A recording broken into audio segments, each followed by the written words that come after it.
Halo semuanya, selamat datang di Nalanda Podcast, tempat kita berbagi inspirasi, cerita, dan pesan inspirasi yang juga penuh makna. Ya, hari ini saya Ratna Pudjinsia terkhusus ditemani oleh Bapak Steve Sujatmiko. Selamat datang di Nalanda Podcast Pak Steve untuk kedua kalinya nih. Terima kasih ya. Iya, Pak Steve, hari ini kita kedatangan tamu yang sangat luar biasa spesial. Saya setuju sekali ya. Teman-teman, kita kali ini tamu agung yang kita undang bukan hanya tokoh tentang dhamma ya, tetapi juga tokoh yang sangat mumpuni dalam lintas agama. Jadi kita akan mendengarkan ya, kita akan mendengarkan sharing beliau yang terkenal lembut dan membumi. Ya, kita sambut Bante Dira Punyotera. Terima kasih. Selamat datang. Selamat datang di Nalanda Podcast Bante. Ya, kalau tadi lembut dan membuminya mungkin iya Pak, tapi lembutnya enggak. Oh, iya. Gitu ya. Oke. Membumi masih membumi.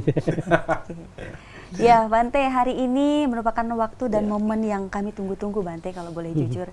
Karena kita menantikan momen spesial untuk bisa diskusi bareng sama Bante. Ya nggak pasti? Sangat. Terima kasih juga saya sudah diundang ke tempat yang berpendidikan ya. Karena kan tempat pendidikan Nalanda. Walaupun saya kurang kalau dalam pendidikan itu. Enggak ada. Bisa aja, Bante. Ya, Bante, kita mau mulai dari hal-hal yang simple dulu nih, Bante.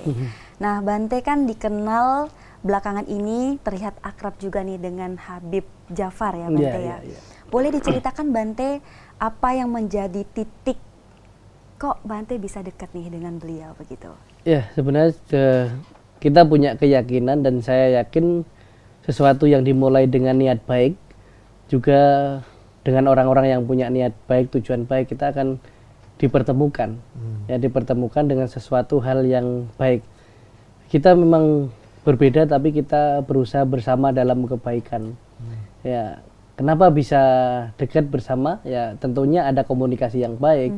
Ada sesuatu hal-hal yang kita selesaikan maksudnya kesalahpahaman dan mungkin perbedaan pandangan dan lain sebagainya. Ketika kita berjumpa, ketika kita ngobrol bersama, mengerti langsung dari sumbernya, disitulah kita ada kemesraan terbangun. Jadi kalau orang bilang tak kenal maka tak sayang. Kalau udah dikenal ya tinggal pilih mau disayang atau dibuang. Sebenarnya lebih kepada tujuan sama, visi misi sama. Nah, kita bisa berjalan bersama-sama. Tentunya di hal yang kebaikan ya. Karena kalau kebenaran kita udah pasti berbeda, tapi dalam hal kebaikan kita bisa bersama-sama. Cakep. Nyambung pembicaraannya dengan Pak Habib itu lebih di topik mana, Bante, biasanya? Sebenarnya lebih topik di lucu-lucu sih, Pak. Oh, oke. Ya, karena kita sering mempercandakan agama, Pak. Bukan mempercandakan atau merendahkan, kan? Tapi bagaimana membuat belajar agama, mengerti agama, bahkan agama orang lain, tapi dengan cara yang mungkin tontonan, tapi kita jadikan tuntunan. Kita harus jadikan tontonan, tuntunan. Jangan nonton tapi baperan gitu loh. Oke. Nah, kita tontonan tapi jadi tuntunan. Salah satunya bagaimana nonton menyampaikan mungkin ajaran-ajaran agama dari masing-masing yang berbeda dan nanti diterima oleh agama yang lain itu tidak dengan kaku, tetapi dengan bahasa, dengan cara yang menarik, terkhusus malah generasi-generasi saat ini. Karena generasi saat ini kalau kita seriusin, baperan, Pak. Gitu maka ya? harus ada kelucuan dan sebagainya. Nah, itu salah satunya yang membuat bisa cocok. Oh, ternyata bermanfaat bagi banyak orang. Ya, kalau untuk hal yang baik dan benar, kenapa tidak? Dan selain dengan beliau, kalau dari agama lain ada tokoh-tokoh lain? Semua, kita ada beberapa lintas iman ya, dari Kristen juga ada pendeta Yeri, pendeta Marcel, dari Katolik juga ada, dari Konghucu juga ada, dari Hindu juga ada. Ada dari beberapa, ada juga semua. Oke. Itu dari beberapa tokoh agama muda sih. Bisa kalau mereka biasa. Dan saya sendiri, kita dari perwakilan pemuda Buddhis gitu aja. Saya juga pemuda Buddhis. Walaupun berjubah tapi masih muda juga, Pak. Iya, iya, iya. Walaupun rambutnya aja belum ada kan. Masih bayi dong Bante. Gitu. Ya, Bante tadi kan Bante juga sedikit cerita ya, cara Bante komunikasi yang penuh humor dan ya mungkin itu yang bisa membuat umat rasa nyaman dan dekat dengan Bante. Nah, kalau kita boleh tahu nih Bante, apakah teknik komunikasi itu memang sudah ada dari dulu sejak kecil atau memang Bante punya titik tertentu nih untuk bisa mencapai posisi ataupun rasa nyaman dari umat kepada Bante itu? Itu justru malah hal yang sangat berbeda ya. Saya dulu sebelum pas bahkan di pelatihan dari Samanera sendiri untuk public speaking dan mungkin tata bahasa lain sebagainya sangat minim sekali. Bahkan bisa dibilang dulu ketemu orang aja takut istilahnya. Nah, justru apalagi ngomong ya. Kalau bahasa yang sering dibilang orang, daripada lu suruh gue ngomong di depan umum, mending mati aja saya. Gitu. Itu kan sering kalimat itu. Mending saya matilah gitu. Itu istilah gitu. Tapi mungkin karena mulai dari saya harus bermanfaat bagi orang, kemudian saya jadi biku, ya ngapain aja kalau saya misalnya belajar nggak berbagi. Nah, di situ mulai mempelajari tentang public speaking, kemudian ada intinya banyak baca ya, kemudian banyak mendengar, banyak melihat, menyaksikan, itu menjadi satu bahan pelajaran. Tentunya ada pelatihan. Nah dari situ kemudian ketika udah ke masyarakat, ke lapangan, itu bisa disebut jam terbang lah ya, yang mempengaruhi itu. Kita sering ngomong, kalau dulu dikasih mic itu tangannya gemetar gitu. Tapi kalau sekarang dikasih mic, jangan berhentikan. Gitu. Itu susah untuk hentikan. Itu belakang harus gini-gini terus gitu. Itu. Bante, jadi dari pengalaman itu apa Bante yang membuat kelompok muda ya, kaum muda saat ini berbeda dengan yang sebelumnya apa? Sebenarnya nggak berbeda Pak. Sebenarnya kan setiap zaman ada orangnya, setiap orang ada zamannya. Dulu medianya berbeda, maka cara penyerapan anak muda berbeda. Terus perumpamaannya berbeda.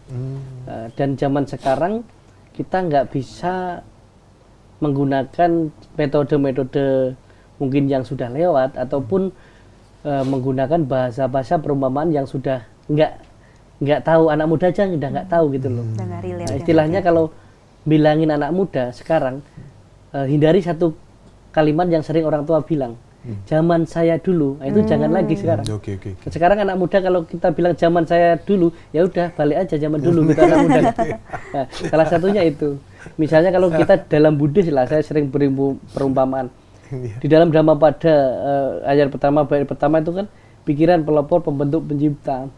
Kalau pikiran itu ibaratkan lembu yang menarik roda pendati. Coba anak Gen Z sekarang tanya pendati itu apa? Nggak tahu mereka. Gitu ya? Tapi kita perumpamaan ya, pikiran itu seperti mesin mobil Ferrari, Lamborghini, yang menarik roda itu, mesin-mesin itu melaju kemana ya sesuai dengan yang diarahkan. Anak sekarang udah tahu semua gitu. Jangan paksakan mereka tahu tentang pendati. Karena udah nggak pakai.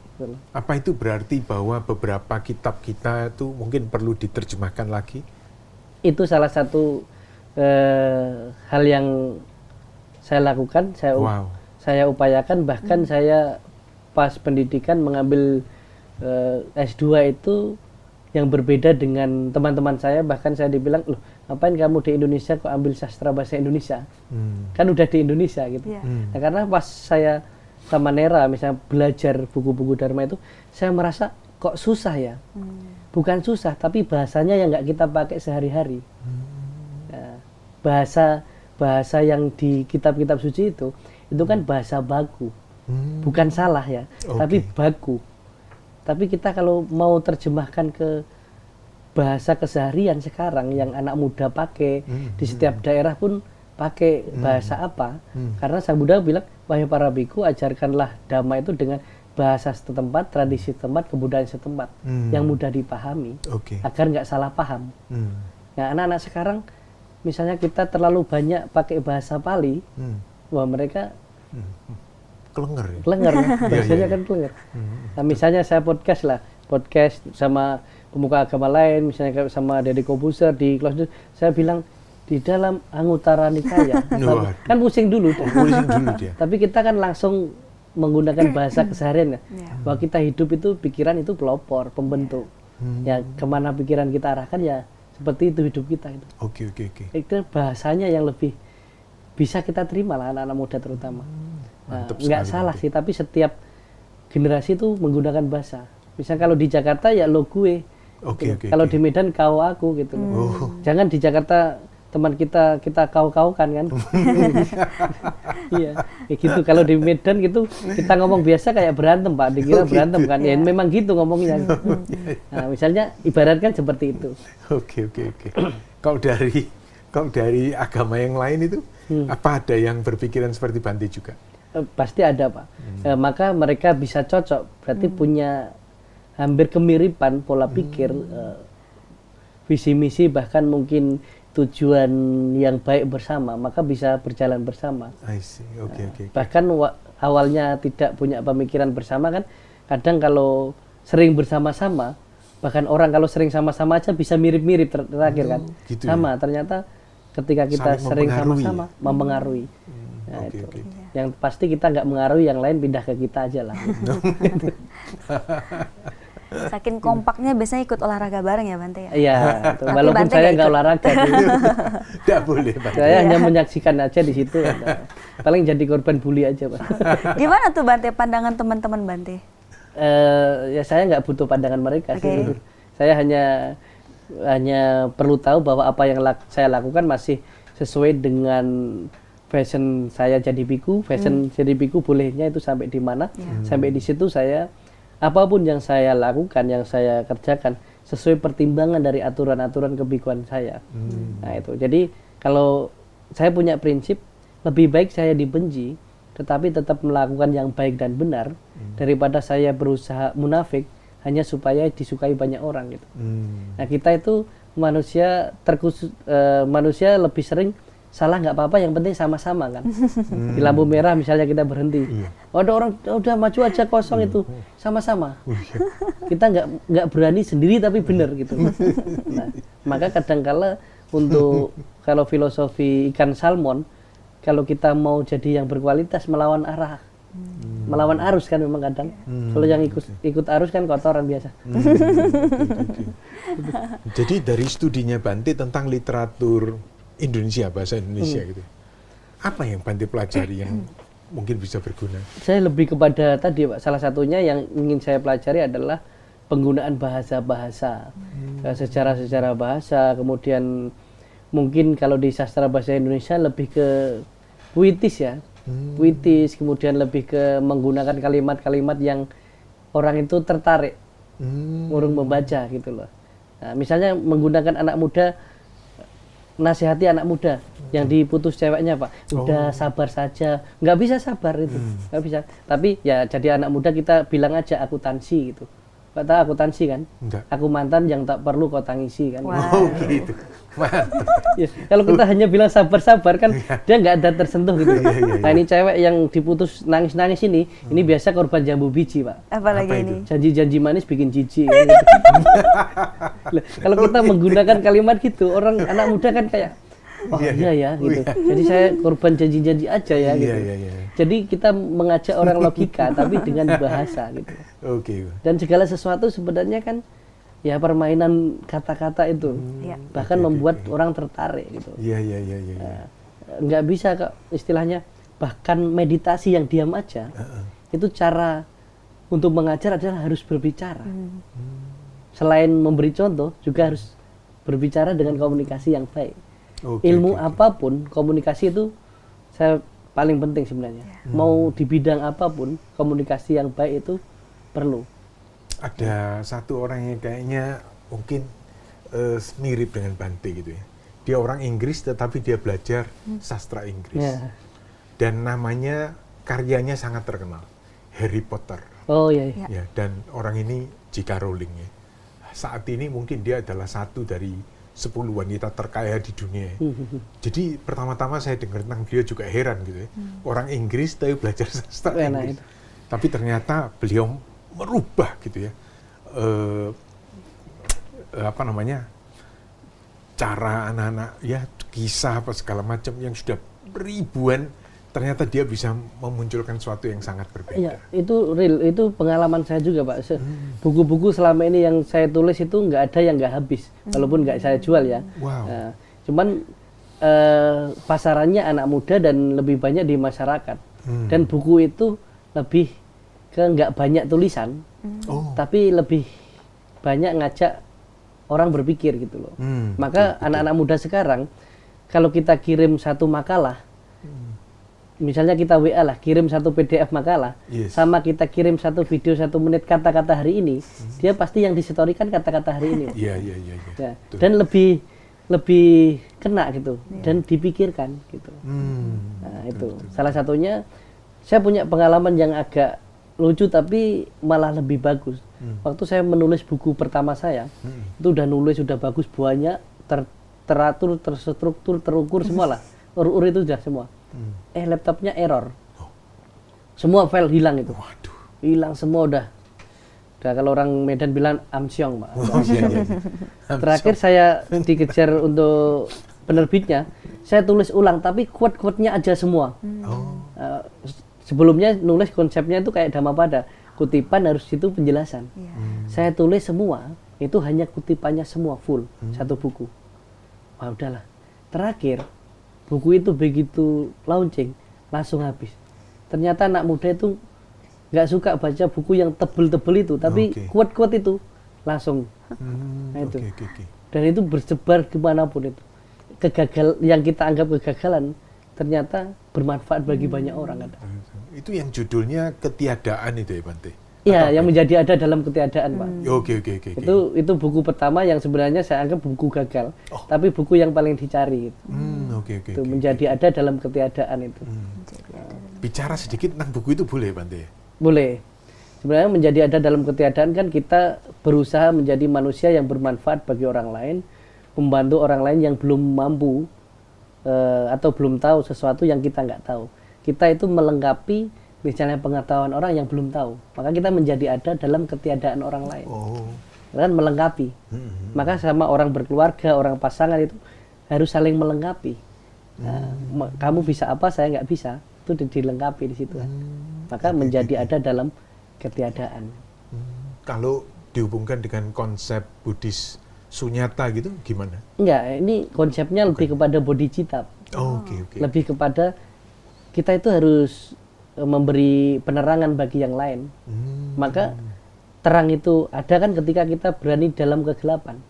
Kalau kita menyalakan lilin di tempat yang terang gini, yang nggak pengaruh, terlalu pengaruh kan. Betul. Tapi kalau kita berusaha ke tempat yang gelap, kita nyalakan lilin itu, maka banyak orang akan dapat manfaatnya.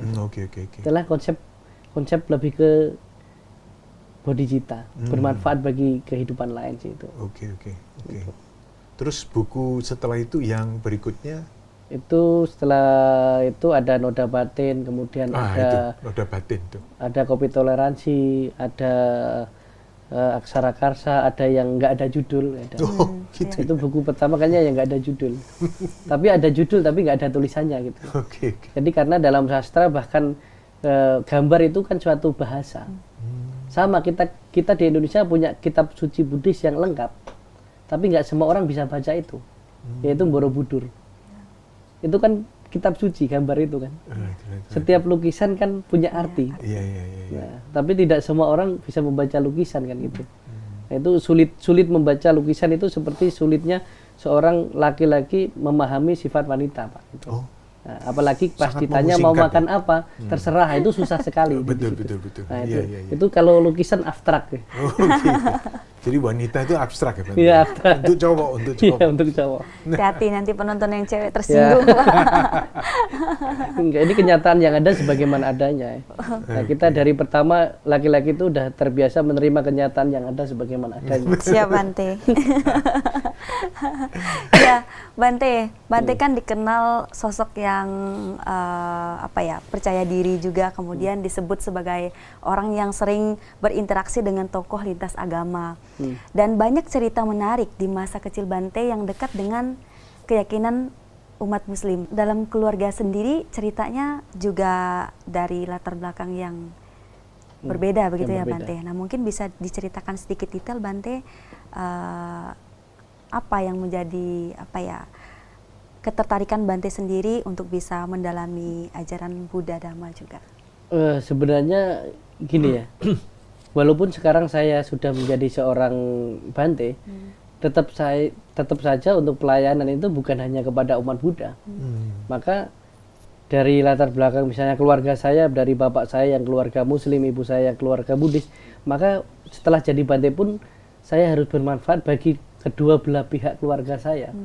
Maka salah satunya saya juga mempelajari hal-hal paling mendasar lah mungkin dari agama yang lain, supaya saya dapat memahami apa yang boleh dan nggak boleh di tempat mereka. Kemudian saya juga harus memberi edukasi apa yang boleh dan nggak boleh di tempat saya.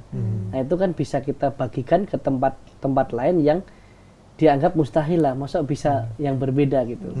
Nah itu salah satunya. Kalau bagi saya menjadi seorang biku adalah jalan hidup, tapi pengabdian pelayanan itu cara hidup yang mungkin di masyarakat yang kita bisa praktekkan. Saya memilih Buddhis itu sebagai cara hidup saya gitu. Tetapi pelayanan ya semua kehidupan kan perlu. Nah, intinya kalau yang sering saya bilang, kita terlahir sebagai manusia tidak cukup hanya berkembang biak, tapi harus berkembang baik. Nah itu salah satunya untuk belajar Buddhis yang saya ajari, yang saya pelajari di situ. Menjadi hal yang cocok saja. Nah, bukan berarti salah ya, bukan berarti yang lain salah. Tapi saya cocok dengan Buddhis. Dan di situ saya temukan Sang Buddha juga pernah bersabda bahwa ajaran yang saya ajarkan itu hanya sebanyak daun di genggaman saya. Sedangkan yang nggak saya ajarkan itu sebanyak daun yang di hutan. Maka saya bisa berusaha mempelajari, siapa tahu di tempat lain juga ada kebenaran yang bisa saya bagikan di tempat mereka. Apa salahnya saya belajar agama-agama lain, kemudian saya sharingkan, saya bagikan ke yang mereka meyakini itu. Gitu. Tidak semua saya ceramah di tempat orang Muslim misalnya, saya ajarkan ajaran Buddha, enggak semua. Saya di situ mengajarkan ajaran Islam juga. Nah, mungkin dimodifikasi dikit dengan ajaran Buddha yang memang universal, bisa universal. Nah, salah satunya di situ, karena kita di Buddhis kan tidak ada larangan ya, kita mempelajari kemudian kita berbagi dengan yang lain, nggak ada. Bahkan ajaran yang paling simpel dari Buddhis itu doa kita, Sabisata Bhavantu Sukhitata. Semoga semua makhluk hidup berbahagia. Kalau kita hanya melihat satu agama, berarti tidak universal kita. Tidak cinta kasih namanya kan. Nah, salah satunya itu. Kok dari ajaran-ajaran yang Bante ketahui itu yang sangat menarik bagi Bante yang mana? Yang salah satu teman kita itu. Setiap ajaran ada hal yang menarik sih Pak. Nah, nanti kalau saya bilang salah satu nanti ya ini kamera nanti enggak lah. Setiap ajaran ada sisi yang menarik ada juga. Dan kan ada yang istilahnya mirip dengan Buddhis itu juga banyak gitu. Banyak. Yang membedakan kan medianya, kemudian caranya dan bahasanya. Nah, misalnya kalau saya bilang bahkan Buddhis dengan ajaran-ajaran yang lain, yang paling spesial dari Buddhis kan satu, yang kita itu sulit untuk menemukan di tempat yang lain, yaitu inti ajaran Buddha, yaitu tentang 4 kebenaran Arya itu sendiri yang mungkin sulit ya kalau kita untuk samakan dengan keyakinan yang lain gitu. Kalau yang lain saya rasa media, bahasa dan zamannya yang berbeda, tapi kalau kita cari mungkin di kisah-kisah apa, ada aja gitu loh. Saya sering itu diskusi sama Habib ngomong, itu di Buddhis ada yang kisahnya ini. Di tempat saya juga ada Bante. Ternyata sama-sama ada ya. Kenapa kita berbeda kan gitu. Apa yang kita ribut sama-sama ada. Nah, kisah-kisah itu selalu ada hal yang mirip dan makna artinya sama. Tapi di zaman tradisi kebudayaan yang berbeda kan. Nah, itu. Kita lebih suka cari kesamaan daripada kita perbedaan gitu loh. Karena ketika kita tahu persamaannya, kita sibuk untuk menyibukkan diri untuk melakukan hal yang sama, yang bagus, yang baik. Nah, jadi nggak ada waktu untuk berdebat atau saling membenci, nggak ada. Gitu. Jadi mendengarkan hal ini, Bante bisa memberikan nasihat apa untuk rekan-rekan kita yang jauh lebih suka menekankan perbedaan, Bante? Apa nasihat Bante? Ya kalau kita ingin lebih bahagia, setidaknya banyakkan hal-hal yang membuat kita bahagia. Bukan kok kita ingin bahagia tapi sering mencari sebab penderitaan kan. Sama membanding-bandingkan kan. Good answer, Bante. Betul, Apalagi betul, orang betul. yang mungkin punya cowok, punya cewek, kalau hanya membandingkan cewekmu dengan cewek orang lain, Wah. maka di situ juga Penderitaan melulu itu, Bante, selalu di sini. kurang gitu loh. Iya, iya. Sama, Betul. sesuatu hal yang kita keluhkan kadang-kala dalam diri kita itu menjadi cita-cita orang lain gitu. Nah, itu sering terjadi, dan perbedaan perlu kita pelajari untuk mengembangkan waspadaan kita, karena kita tahu mana yang boleh dan nggak boleh. Itu salah satunya kan itu. Kita kenapa harus tahu berbeda, supaya kita itu ada security. Jadi di tempat situ kita nggak boleh gini loh. Gitu loh. Oke. Justru malah kita informasi di tempat saya nggak boleh seperti ini. Alasannya apa? Kasih alasan di situ. Oke. Jadi kita itu lebih hidup itu lebih gampang loh. Iya. Lebih mudah menjalani kebersamaan lah sama-sama. Betul, Kalau bisa bersama-sama, kenapa kita memilih untuk menyempitkan diri kita kan? Setuju sekali. Jadi penuhilah hati kita dengan cinta kasih, sehingga nggak ada tempat untuk membenci. Gitu. Bagus banget, Bante. Bagus banget. Bante, kalau mau diminum dulu. Iya. Silakan, Bante. Terima kasih. Ya, Pak. Ini Institut Nalanda ya. Terima kasih Bante sudah disponsorkan. Udah ada tulisannya di situ. Lain kali mungkin gelasnya boleh diganti merek apa gitu ya. Tapi masuk dulu lah. Ya, masuk. Sponsor dulu ya. Iya. Ada iklannya boleh yang titip. Good idea. Oke, ya Bante. Bante kan sangat dikenal oleh publik ya saat ini Bante, dan banyak juga pengikutnya, followersnya di sosial media. Gimana cara Bante menyeimbangkan antara kehidupan sebagai biku dan aktivitas di kehidupan modern begitu Bante? Ya, tentunya perubahan pasti ada. Bahkan saya sadari ada hal-hal yang harus saya ubah juga gitu loh. Harus saya ubah. Yang terpenting mengubahnya itu tidak melewati batas-batas aturan sebagai seorang Bante itu sendiri. Tentunya Bante sekarang berubah, ya harus berubah. Ya kalau saya hanya seperti dulu-dulu aja kan, ya saya nggak tua-tua juga kan gitu. Tapi ada hal berubah dan harus kita berubah, karena kan mungkin secara pergaulan kita juga mungkin bertambah gitu loh. Bukan meninggalkan yang lama tapi bertambah, dan mungkin cara kita memperlakukan diri kita lebih ke diri kita ya, juga sendiri. Karena kita lebih, misalnya sebagai saya, jarang benar-benar memperhatikan diri sendiri lagi kan. Itu salah satunya, gimana ada waktu-waktu tertentu kita benar-benar ada me time-nya lah. Bante juga butuh me time gitu. Iya. Ya untuk itu, maka kadang dibilang Bante sombong ya sekarang. Nggak sombong, kamu aja yang nggak cari saya kan, gitu. Lebih justru kita harus mengubah gitu. Bukan kok Bante sekarang berubah, harus berubah ke yang lebih baik tidaknya. Maka kalau berbicara membanding-bandingkan, saya harus membandingkan diri saya dengan diri saya sendiri sebelumnya. Maka salah satu cara sederhana untuk bahagia adalah tidak membandingkan diri kita dengan orang lain, tetapi membandingkan diri kita dengan diri kita yang sebelumnya. Kita berusaha untuk menjadi lebih baik dari diri kita sebelumnya, bukan berusaha menjadi lebih baik dari orang lain, karena kalau dari orang lain nggak akan pernah ada habisnya, dan kita lebih sering kecewa. Kita malah menyalahkan diri kita. Sampai kapanpun kalau tataran kita itu orang lain, nggak ada habisnya loh. Bagaimana ini berhubungan dengan bukunya Bante yang sempat saya intip sedikit gitu ya, Noda Batin itu Bante? Ya sama dengan yang pertanyaan tadi, berubahnya mengubah bagaimana menoda batin yang dulu mungkin ya keserakahan, mungkin kebencian. Tentunya ya sekarang kan lebih banyak gerak-gerik saya, istilahnya kalau dulu disorot ya, netizen tadi lah. Kita salah sedikit aja nanti udah viral dan lain sebagainya.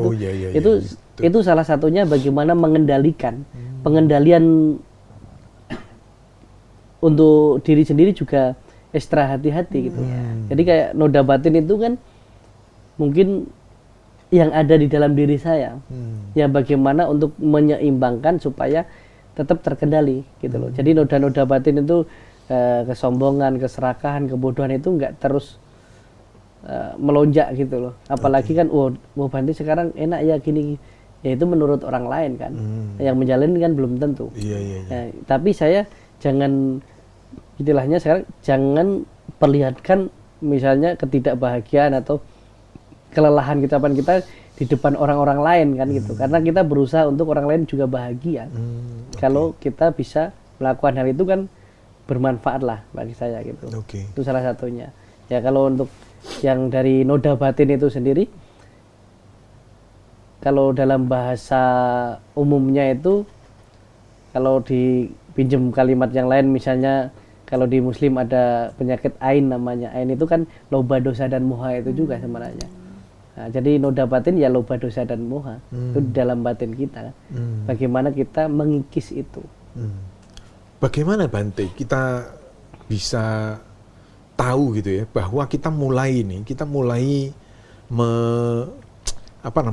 mulai merasakan bahwa noda batin kita itu yang seharusnya kita kikis itu bahkan mulai membesar gitu ya, mungkin karena pujian orang, mungkin karena hal-hal yang kita alami ya, kebencian itu bagaimana caranya? Maka setiap kan kalau kita terkhusus saya jadi seorang biku, sebenarnya umat juga bisa. Kita kan ada namanya meditasi analisis. Ketika di rumah itu meditasi tidak selalu untuk ketenangan batin atau apa, tapi menganalisis mungkin perubahan yang dalam diri saya ini perubahan ini bagus nggak ya? Bermanfaat nggak untuk orang lain dan diri saya? Kalau saya berperilaku seperti ini cocok nggak, sesuai nggak? Nah, itu salah satunya.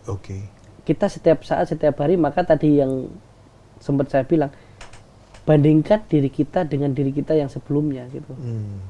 Ya, mungkin kalau tidak melalui diri kita, mungkin dari kritikan orang itu sangat bagus. Maka saya lebih suka ketika dikritik orang tapi tentang kesalahan yang saya lakukan. Tapi ingat ya, tentang kesalahan yang saya lakukan gitu.